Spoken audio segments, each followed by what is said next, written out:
할렐루야. 하나님께 영광 돌립니다. 오늘은 31절입니다. 기도합니다. 하나님께 영광과 감사와 존귀를 올려드립니다. 온 마음으로 하나님을 사랑합니다. 주력교회 말씀들을 열어주시니 감사합니다. 우리가 세상과 세상 권력과 세상의 부에 속하지 않고 하나님 편에 속해서 하나님이 기뻐하시는 것들을 쫓아 사는 지혜로운 백성들이 되기를 원합니다. 오늘도 우리 가운데 말씀하실 하나님을 찬양합니다. 종을 낮추시고 겸손하게 하시고 오직 말씀에 통로만 되게 하시고 하나님의 선하신 능력으로 이 말씀들을 열어 주시옵소서. 예수님의 이름으로 사모하며 기도합니다. 아멘. 31절 보세요. 밤에 바로가 모세와 아론을 불러서 이르되 너희와 이스라엘 자손은 일어나 내 백성 가운데서 떠나 너희의 말대로 가서 여호와를 섬기며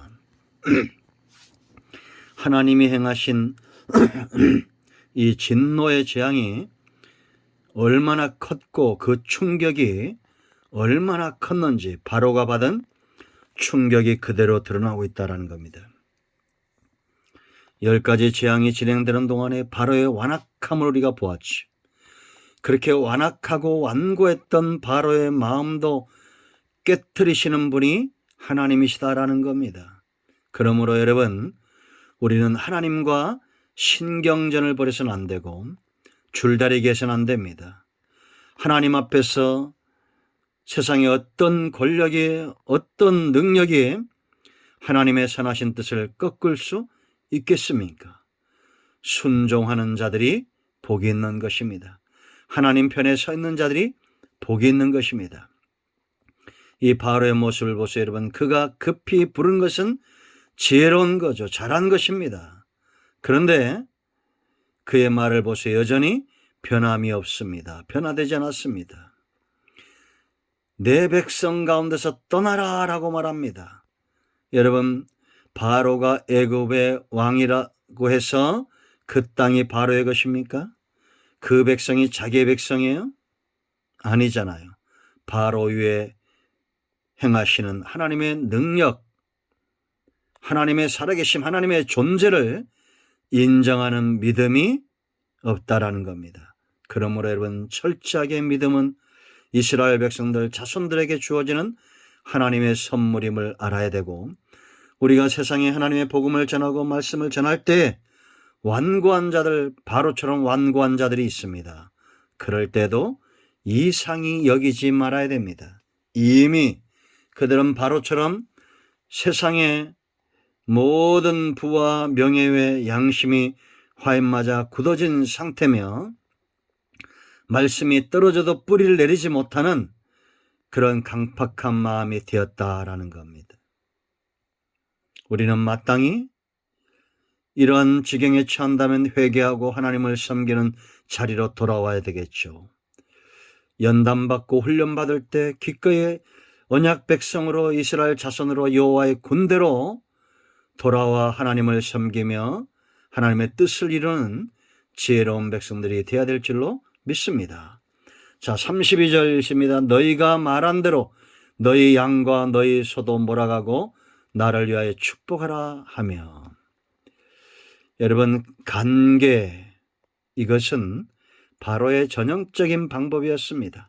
모세를 속이고 아론을 속이고 간계를 써서 그가 재앙이 거듭될 때마다 어린 아이들은 두고 가라, 또 너희 가축들은 두고 가라 했던 것을 우리가 보게 되죠. 그런데 이런 간계도 통하지 않는, 간악한 방법이 통하지 않을 만큼 하나님의 일하심이 강력했다라는 겁니다. 자, 33절. 애굽 사람들은 말하기를 우리가 다 죽은 자가 되도다 하고 그 백성을 재촉하여 그 땅에서 속히 내보내려 함으로. 모든 것이 협력하고 있죠. 모든 것이 협력해서 하나님의 뜻이 이루어지고 있다는 겁니다. 바로뿐만 아니라 이제는 이스라엘 전체가 하나 되어 이스라엘 백성들을 자기들 땅에서 내보내려고 하는 거예요. 여러분, 어둠과 빛이 하나 되지 못하듯이 하나님의 백성과 세상은 하나 될 수 없는 것입니다. 우리가 비록 세상에 속하여 아직 살고 있지만 우리는 신앙인으로서 하나님 편에 서서 철저하게 세상을 복되게 하는 역사가 있어야 된다라는 거죠. 하나님의 뜻이 이루어지고 하나님의 방법대로 되어져 갈 때 그 나라가 복이 있는 것이죠. 애굽의 방법대로, 바로의 방법대로 완악함으로 그렇게 하나님의 뜻을 거역하면 결국 하나님과 그 백성은 그곳에 함께할 수 없는 것입니다. 재앙이 오고 축복이 오는 열쇠가 어디 있느냐? 오늘 바로 저와 여러분에게 있습니다. 풀고 맺는 권한이 우리에게 주어졌다는 거 아시고 하나님 편에 서는 우리 모두가 되기를 축복합니다. 자, 34절, 그 백성이 발교되지 못한 반죽 담은 그릇을 옷에 싸서 어깨에 매니라. 왜 발교되지 못한 걸 하겠어요? 그만큼 급하게 나왔다는 겁니다. 그러므로 여러분, 성도는 하나님이 말씀하시고 하나님이 일하심에 진행될 때 아브라함의 조카 롯의 아내처럼 지체하면 안 됩니다. 뒤돌아보면 안 돼요. 발교되지 못한 그릇, 떡반죽 그릇을 그대로 가져왔는데 여기에 누룩을 넣지 않았다는 거죠. 결국 이것은 이들의 첫 번째 유월절 무교병 제물이 됩니다. 식량이 된다는 거죠. 성도는 뭘로 산다고 했습니까? 무교병을 먹음으로 사는 겁니다. 세상이 급박하게 돌아가고 재앙이 임하고 환란이 임할 때 성도는 무교병으로 돌아가야 됩니다. 말씀을 가까이 해야 됩니다. 세상에서 나오기를 속해야 되고 말씀 가운데 거하기를 기뻐해야 됩니다. 저는 지금이 코로나19와 이런 재난 가운데 성도의 삶의 모습이 이루어야 된다고 봅니다. 우리는 더 말씀을 묵상하고, 여러분, 코로나 안 걸리면 어떻게 됩니까? 여기저기 사람 많은데 그런 유흥업소에 뭐 갈 일 없겠지만 그런 세상 재미에 빠져 우리가 다니는 것, 삼가하는 것 참 하나님이 주신 기회입니다. 더 말씀을 가까이 하고 직장 생활할 때도 철저하게 우리가 방역을 준수하고 영적인 방역들도 준수해야 됩니다. 우리가 함부로 세상을 향해서 우리의 마음을 빼앗기지 않도록. 세상은 점점 영적으로나 삶 가운데 음란해져 가는 그런 세상입니다. 이럴 때 자기 자신을 잘 구별시키는 무교병을 먹는 신실한 백성들 되기를 축원드립니다. 35절, 이스라엘 자손이 모세의 말대로 하여 애굽 사람에게 은금 패물과 의복을 구하매. 여러분, 부도 하나님의 말씀대로 살아갈 때 되어지는 거예요. 세상 사람들이 쫓아 은금 패물을 모을 때에 그들과 똑같은 방법으로 그 부를 축적하려고 하지 마세요. 아브라함에게 주신 언약 오늘 35절에 이루어지고 있는데요. 세상의 모든 부도 전부 하나님의 일하심 가운데 쓰임받게 될 것입니다. 아멘. 그러므로 하나님 편에 서 있는 자들이 또한 물질의 복도 누리게 된다. 영적인 복과 범사의 복이 열리는 은혜가 있기를 축복합니다. 은금 패물을 가지고 나와야 광야에서 그것으로 성막을 만들고 하나님을 섬기는 일에 쓰임받게 될 것이다 라는 겁니다. 아멘. 자, 36절까지 합니다. 여호와께서 애굽 사람들에게 이스라엘 백성에게 은혜를 입히게 하사 그들이 구하는 대로 주게 하심으로 그들이 애굽 사람의 물품을 취하더라. 이제 보이셔야 됩니다.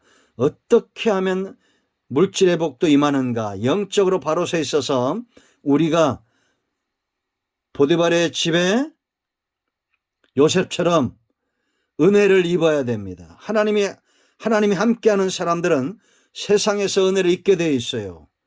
가정의 총무를 삼고 그가 비록 억울하게 누명을 쓰고 감옥에 가도 거기서도 그의 이름이 드높여지는 것처럼 여러분이 있는 모든 곳에서 하나님 편에 서 있으므로 불신자들에게 은혜를 입고 영적인 복과 물질의 복들도 열려지는 은혜가 있기를 축복합니다. 그러므로 인간적이고 육신적인 방법으로 정욕대로 살지 마시고 하나님이 기뻐하는 쪽에 서시길 축원드립니다. 아멘. 오늘은 여기까지 합니다. 기도합니다. 영광과 감사와 존귀가 하나님께 있습니다. 온 마음으로 하나님을 사랑합니다. 예수 그리스도의 이름을 의지하여 기도하오니 이 말씀을 사모하는 모든 주의 백성들을 축복하시며 저들 가운데 이기며 승리하며 은혜가 있게 하옵소서. 세상으로 하여금 은혜를 입는 자들이 되길 원합니다.